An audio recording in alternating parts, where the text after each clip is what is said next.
Sharks TV for our round 14 preview of our clash with the Gold Coast Suns at Metricon this week. I'm here with senior coach Matt Angus once again. Matt, welcome.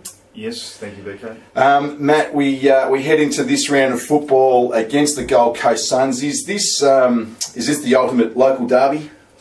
It's an interesting thing. I think it can be in years to come. I think the ultimate derby would probably not have some of our rookies or listed players playing for the opposition, and I say that with all due respect because of the way things are.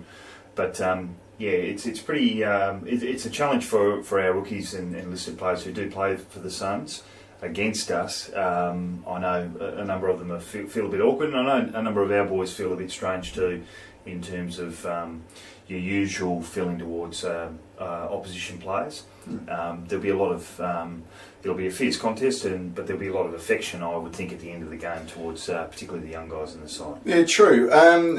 We've got a few of the rookies and top-ups heading over to, or development players heading over to the Suns. What are some of the names we've got playing for the Suns this week? Harrison Fraser, who's one of our rookies, who's actually I went and watched him play really well on the weekend. Tommy Tyne, Stephen's younger brother.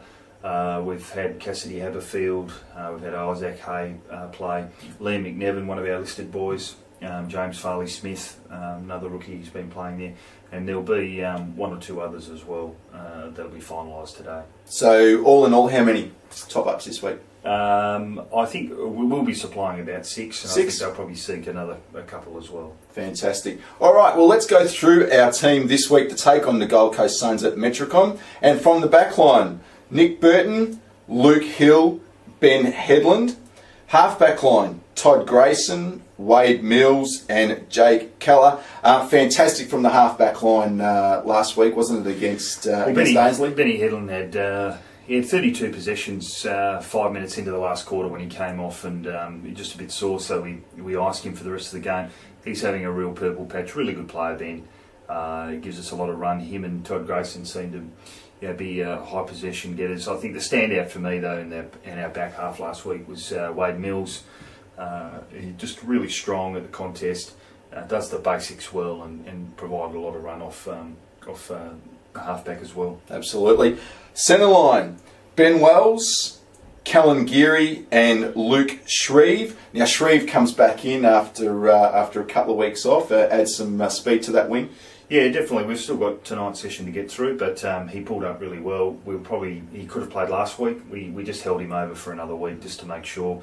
Obviously, one of our most important players in the first half dozen games this year, and we just want to make sure that he is in the best nick he can be, so he can play at the level he started the season in. Whereas we probably carried him through one or two games where he wasn't able to meet the standards that he'd set for himself. So a little bit cautious with Luke, but setting himself, obviously.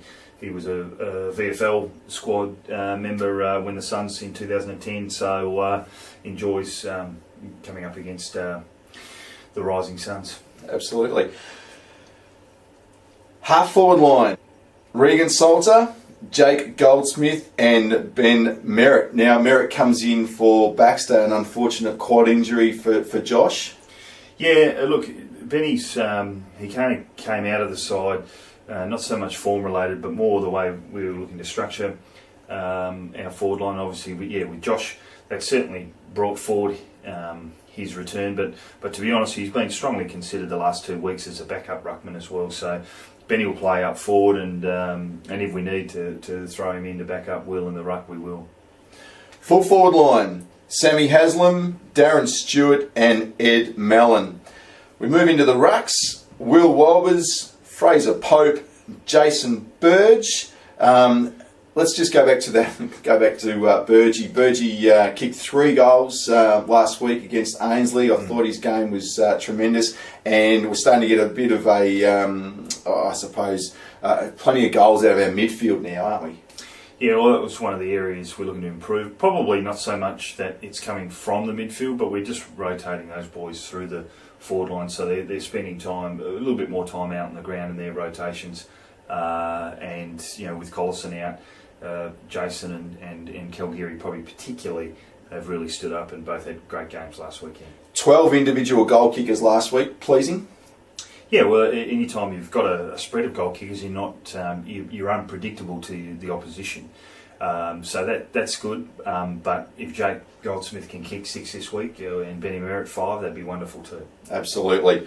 We move on to the bench, and this is obviously the bench to be chosen from, given it's so early in the week, and that's Adam Clark, Stephen Thine, Zach Callanan, Tyler Cornish, John McCanch, Nathan Kenny, and Nick Crowley. And now we noticed that Dylan Troutman's obviously an absence from that list, suffered concussion last week, so precautionary rest. Yeah, last 5 minutes of the game, a real heavy head knock.